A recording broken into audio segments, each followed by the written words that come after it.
अस्सलाम वालेकुम जी, क्या हाल चाल है। उम्मीद करता हूँ सब खैरियत से होंगे। मैं समीर राजा और आप देख लीजिए मेरा यूट्यूब चैनल SR के शो जी। तो व्यूवर्स, वर्ल्ड कप के अंदर इंतहाई बुरी परफॉर्मेंस के बाद, वर्ल्ड कप के अंदर सेमीफाइनल में ना पहुंचने के बाद, वर्ल्ड कप के अंदर कुछ भी अचीवमेंट ना करने के बाद, मतलब के अचीवमेंट से मुराद कि देखिए जी, एक हार जीत this is the part of the game. हारना और जीतना ये एक अलग मैटर है, लेकिन हमारे जो टीम है, हमारे जो प्लेयर्स हैं, उन्होंने इस तरह का कोई भी इम्पैक्ट नहीं डाला जिसकी वजह से ये कहा जा सके कि नहीं यार, लड़कों ने कुछ ना कुछ तो मेहनत की है, या किसी न किसी हद तक लड़कों ने मेहनत की है। वो भी हमें सब चीज़ें नज़र नहीं आई, किसी किस्म की एफर्ट हमें नज़र नहीं आई, किसी किस्म की हमें ना बॉलिंग के अंदर वो जान नज़र आई मारते हुए लड़के के। शायद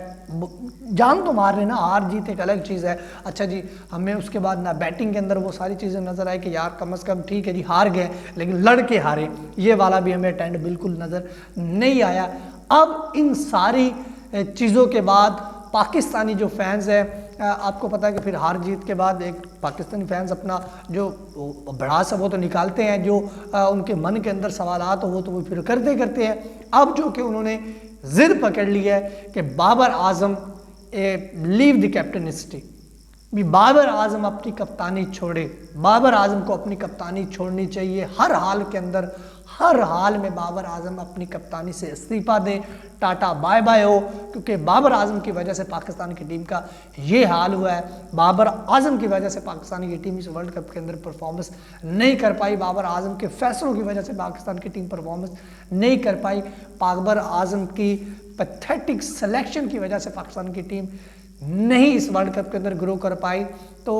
अब ये एक जिद पकड़ ली है पाकिस्तानी फैंस ने। उन्होंने कहा कि भैया अब हमारा एक ही मुतालबा है कि बाबर आजम कप्तानी छोड़े और अपने घर को जाए, बतौर प्लेयर टीम के अंदर खेले, कप्तानी हमें इसकी नहीं चाहिए। देखिए जी, पब्लिक है तो सब कुछ है, ये तो एक मेरी बात ज़हन के अंदर रख लीजिएगा। चाहे वो कोई भी शोबा है, सियासत का है, एक्टिंग का है, क्रिकेटिंग का है, डॉक्टर है, जो भी, अगर अवाम है तो वो है, अगर अवाम सपोर्ट नहीं कर रही तो वो नहीं है। एक तो ये बात 110% राइट है, ठीक है जी। उसके बाद अब अवाम गलत भी नहीं है, जिस किस्म के बाबर आजम ने फैसले किए ये तो सारी दुनिया को पता है, ये तो बिल्कुल एक वायरल चीज़ें हुई हैं, टॉप ट्रेंड बने रहे हैं कि जी, यहाँ तक कि हमारे तो जो क्रिकेट बोर्ड के चेयरमैन साहब हैं ज़का अशरफ साहब, उन्होंने आके खुद अपनी ज़बानी बताया कि जी ये जो टीम है, ये जो स्काउट है, ये तो है ही बाबर आजम का और इंजमाम उल हक साहब मिलके इन दोनों ने बनाया जी, मेरा तो इसके अंदर कोई अमल दखल नहीं। ये तो किसी से छुपी ढकी बात नहीं है ना, जिसके ऊपर ये कहा जा सके या डिफेंड किया जा सके बाबर आजम को, नहीं यार लोग गुस्से में है, चलो गलत कह रहे हैं, नहीं ऐसा नहीं होना चाहिए, बाबर आजम को कप्तान रहना चाहिए आगे तक, या बाबर आजम ने अच्छे फैसले किए हैं। ये भी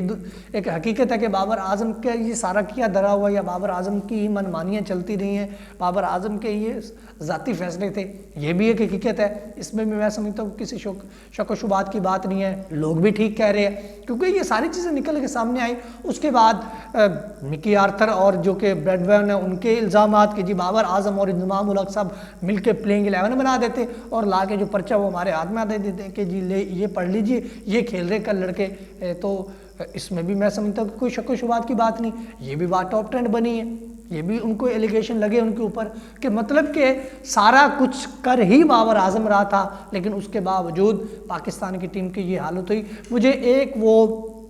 बात एग्जैक्ट याद आई है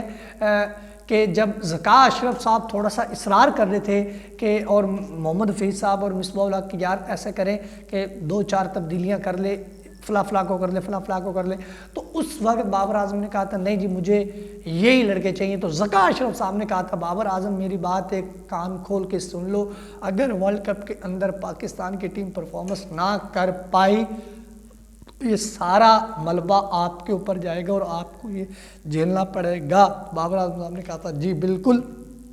मैं इस सारी सिचुएशन को बर्दाश्त करूंगा, जो होगा देखा जाएगा, मैं हूं तो सब कुछ है, तो मेरे जो भी आएगा मैं उसको संभाल लूँगा, इसमें कोई प्रॉब्लम, इसमें कोई टेंशन वाली बात नहीं है। तो मतलब कि अब वो सारी चीज़ें बन गई जी, अब वो सारी सिचुएशन सेम टू सेम जो ज़का अशरफ साहब ने, पाकिस्तान की टीम उस वक्त पाकिस्तान में थी वर्ल्ड कप खेलने से पहले, तो ये सारी चीज़ें ज़का अशरफ ने बाबर आजम को कही थी, अब वो सारे मामला बढ़ गए जी। अब बाबर आजम को झेलना पड़ेगा, खुद ही आप सब बाबर आजम को बर्दाश्त करने पड़ेगा। हम कब तक बाबर आजम को डिफेंड करेंगे जी, कब तक करेंगे? आखिरकार हम भी तो पब्लिक फ्रेटर्निटी के लोग हैं, हमने भी तो लोगों को जवाब देना। लोग तो